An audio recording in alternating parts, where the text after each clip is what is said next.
says you got here just in the nick of time. What does that make us? Big damn heroes, sir. Ain't we just? Hello everyone. One of the comments I received linked me to a video which I could only describe as chemtrail comedy.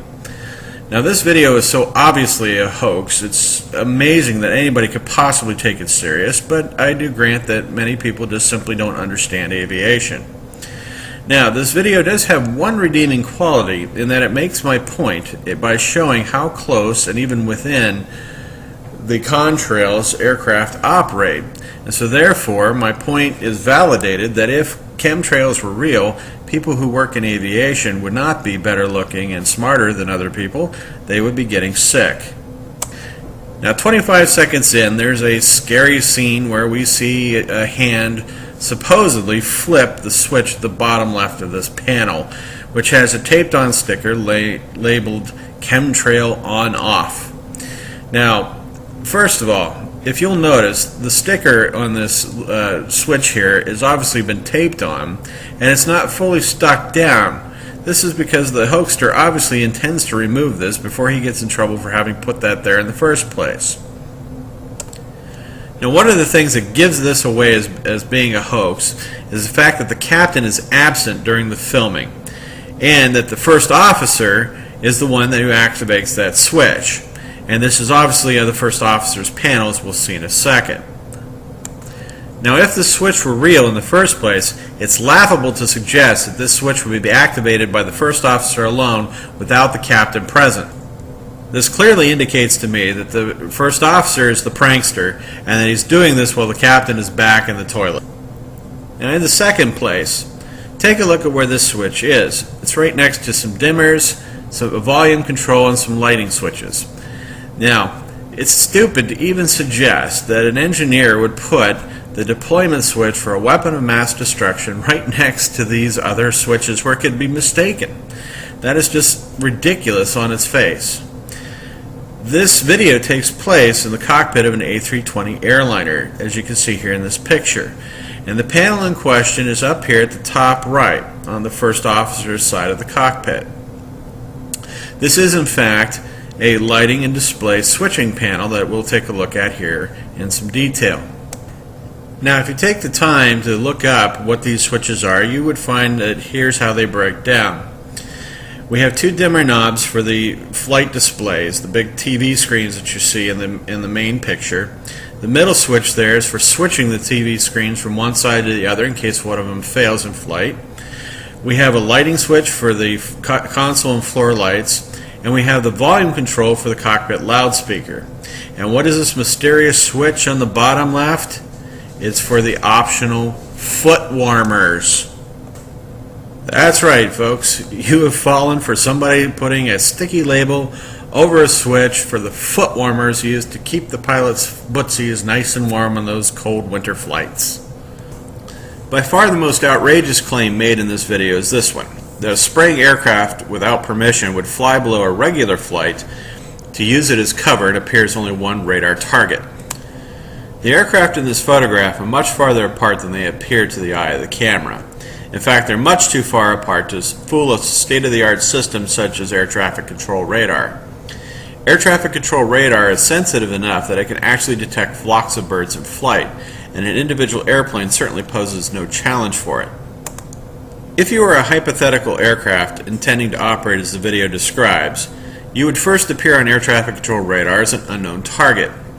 As you approached an airliner with the intention of hiding behind it, the air traffic control radar computer system would set off a traffic alert, alerting the controller to your presence, who would issue orders to the airliner to avoid you with the intent of avoiding a mid-air collision.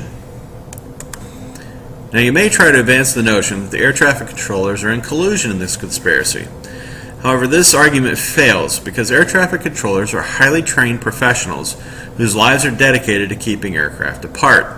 There are thousands of them around the country, and to suggest that you could subvert thousands of people to do something that is against their professional training on such a scale is simply impossible. Now, if you wish to get down the road that the aircraft are hiding in the plain sight, you should know that any airplane operating in this airspace is required to have a transponder. Now, a transponder provides radar identification to the air traffic control radar, and it also serves as a data link to drive this system, the TCAS, or Traffic Collision Avoidance System. TCAS would detect any aircraft operating nearby with a transponder. It would alert the flight crew to the presence of that aircraft and issue commands to avoid a mid-air collision.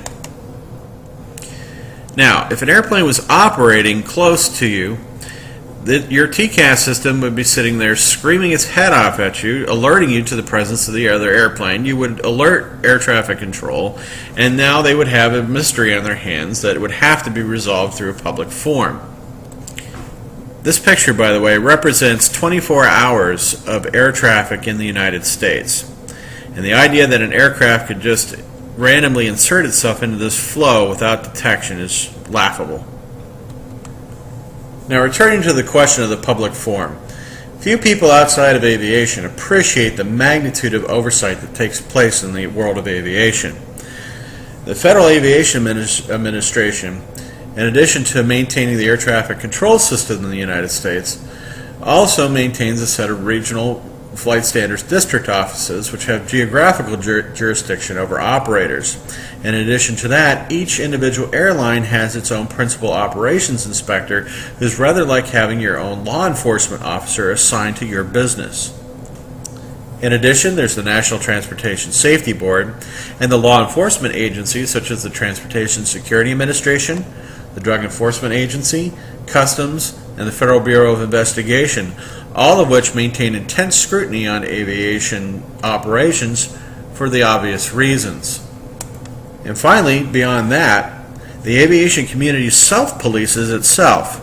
Labor unions sponsor programs such as ASAP programs, or Aviation Safety Action Programs, and NASA maintains the Aviation Safety Reporting System, which is also open to all aviation professionals from all the different crafts.